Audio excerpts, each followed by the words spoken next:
नमस्कार दोस्तों, स्वागत है आप सभी का लेगेसी लिटरेचर्स पर। आज हम पढ़ने वाले हैं क्लास 12 हिंदी का एक बहुत ही विचार प्रधान और आधुनिक जीवन से जुड़ा गद्यांश रोज। इस रचना के लेखक हैं सच्चिदानंद हीरानंद वात्स्यायन अज्ञे। रोज शब्द यहाँ सिर्फ दिन प्रतिदिन का अर्थ नहीं देता, बल्कि ये आम आदमी की रूटीन जिंदगी, तनाव, मजबूरी और आधुनिक व्यवस्था का प्रतीक बन जाता है। इस चैप्टर के माध्यम से लेखक आधुनिक मानव की मानसिक स्थिति और जीवन संघर्ष को उजागर करते हैं। इस वन शॉट वीडियो में आपको मिलेगा सिंपल भाषा में पूरा एक्सप्लेनेशन और बिहार बोर्ड एग्जाम के लिए इंपॉर्टेंट पॉइंट्स। तो वीडियो को अंत तक देखिए और चलिए शुरू करते हैं। तो आज हम एक ऐसी कहानी के अंदर चलने वाले हैं जो ऊपर से देखने में बिल्कुल सिंपल लगती है, पर अंदर से सच में रूह कांप जाती है। कहानी का नाम है रोज़। मतलब एक ऐसी ज़िंदगी जहां हर अगला दिन पिछले दिन की बस एक फ़ोटोकॉपी है और लाइफ धीरे धीरे एक बोझ बन जाती है। अपने लाइफ का सबसे बोरिंग दिन याद कीजिए, हो गया। अब इमेजिन कीजिए कि आपकी पूरी ज़िंदगी हर एक दिन बिल्कुल वैसा ही हो, कैसा लगेगा। बस यही यही रिघुडन है ना, इसी को राइटर अगे ने अपनी इस कहानी रोज़ में कैप्चर किया है। तो चलिए इस दुनिया के दरवाजे को खोलते हैं और देखते हैं अंदर क्या है। तो स्टोरी शुरू होती है जब हमारे नरेटर यानी लेखक खुद अपनी एक दूर के रिश्तेदार मालती के घर पहुंचते हैं। लेकिन सुनने में जैसा लग रहा है ना, ये कोई हैप्पी रियूनियन टाइप सीन नहीं है, बिल्कुल नहीं। दरवाजे के उस पार एक ऐसी दुनिया है जहाँ हवा में ही कुछ अजीब सा बोझ है, कुछ ऐसा जो आपको अंदर से रेस्टलेस कर दे। लेखक के अपने वर्ड्स में, दोपहर में उस सूने आंगन में पैर रखते ही मुझे ऐसा जान पड़ा मानो उस पर किसी सांप की छाया मंडरा रही हो। जस्ट इमेजिन, किसी के घर में एंटर करते ही ऐसी फीलिंग आना।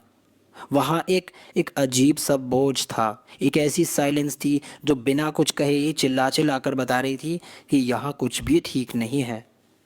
अच्छा, अब इस स्टोरी की सोल तक पहुँचने के लिए ना हमें दो चीज़ें समझनी होंगी। पहला, इसके राइटर के बारे में, और दूसरा, इस कहानी का एक पुराना और बहुत ही इम्पोर्टेंट नाम। ये एक ऐसा क्लू है जो इस कहानी के सारे राज खोल देगा।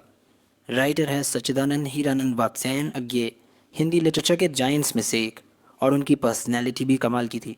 इंट्रोवर्ट थे, मतलब अंतर्मुखी, लेकिन at the same time extremely disciplined और थॉटफुल। कई लैंग्वेजेस जानते थे और इंडिया के सबसे बड़े लिटरेरी अवार्ड्स जैसे साहित्य अकादमी और ज्ञानपीठ उन्हें मिले थे। पॉइंट यह है कि इनके लिखी हर लाइन के पीछे एक बहुत गहरी सोच होती थी। और अब आते हैं उस सबसे बड़े क्लू पर। पता है इस कहानी रोज़ का ओरिजिनल टाइटल क्या था? गैंग्रीन। हाँ, गैंग्रीन। ये एक ऐसी डेंजरस मेडिकल कंडीशन है जिसमें बॉडी का कोई पार्ट, कोई टिश्यू अंदर ही अंदर सड़ने लगता है, मरने लगता है, और उसे काट कर अलग करना ही आखिरी सोल्यूशन बचता है। लेकिन यहाँ अगेय जी सिर्फ फिजिकल बीमारी की बात नहीं कर रहे हैं, वो इशारा कर रहे हैं एक स्पिरिचुअल गैंग्रीन की तरफ, एक आत्मिक गैंग्रीन।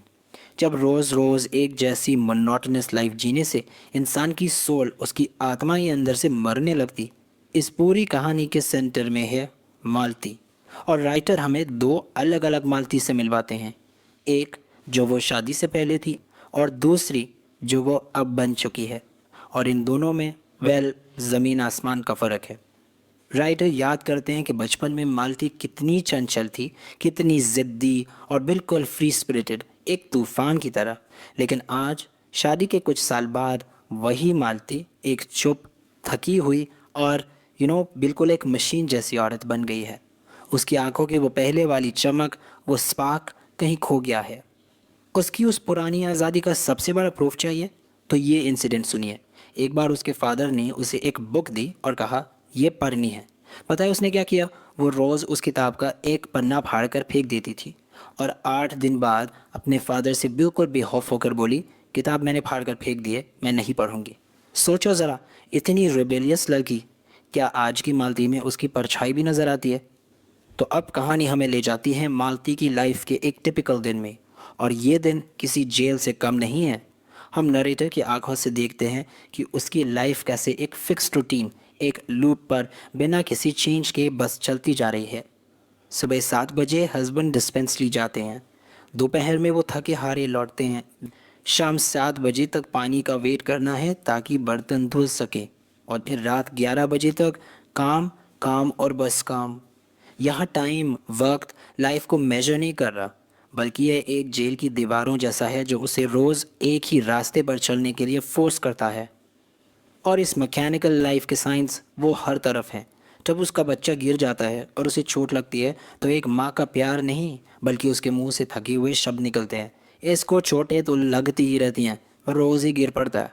और इस आयरनी के बारे में सोचिए, वो लड़की जो कभी नॉलेज से भरी किताबों को फाड़ देती थी, आज एक पुराने अखबार के टुकड़े को पढ़ने के लिए तरस रही है। और अब आता है इस कहानी का सबसे हॉन्टिंग, सबसे चिलिंग पार्ट, वो मोमेंट जब हमें रियलाइज़ होता है कि मालती के लिए वक्त, टाइम कैसे एक जहर बन चुका है। वो घंटे नहीं गिनती है, वो अपनी कैद की सलाखें गिनती हैं। दोपहर का टाइम है, गाड़ी में 3 बजते हैं और नरेटर एक बहुत अजीब चीज़ नोटिस करते हैं। मालती जो अपना काम कर रही थी अचानक रुक जाती है, एक लंबी थकी हुई सांस लेती है और बस इतना कहती है, 3 बज गए। ये कोई अनाउंसमेंट नहीं है, ये खुशी नहीं है, ये एक मशीन की आवाज़ है जो बस बता रही है कि दिन का एक और हिस्सा ख़त्म हो गया। 1 घंटा और बीतता है, घड़ी फिर से बजती है और वही चिलिंग सीन रिपीट होता है। ठीक 4 बजे फिर से, बिना किसी इमोशन के, बिना किसी फीलिंग के, एक मशीन की तरह मालती कहती है, 4 बज गए। तो उसकी ज़िंदगी अब जी नहीं जा रही, उसे बस घंटों में गिना जा रहा है, काटा जा रहा है। कहानी का आखिरी सीन रात के 11 बजे का है और ये वो मोमेंट है जहाँ साइलेंस सबसे ज़्यादा शोर मचाती है।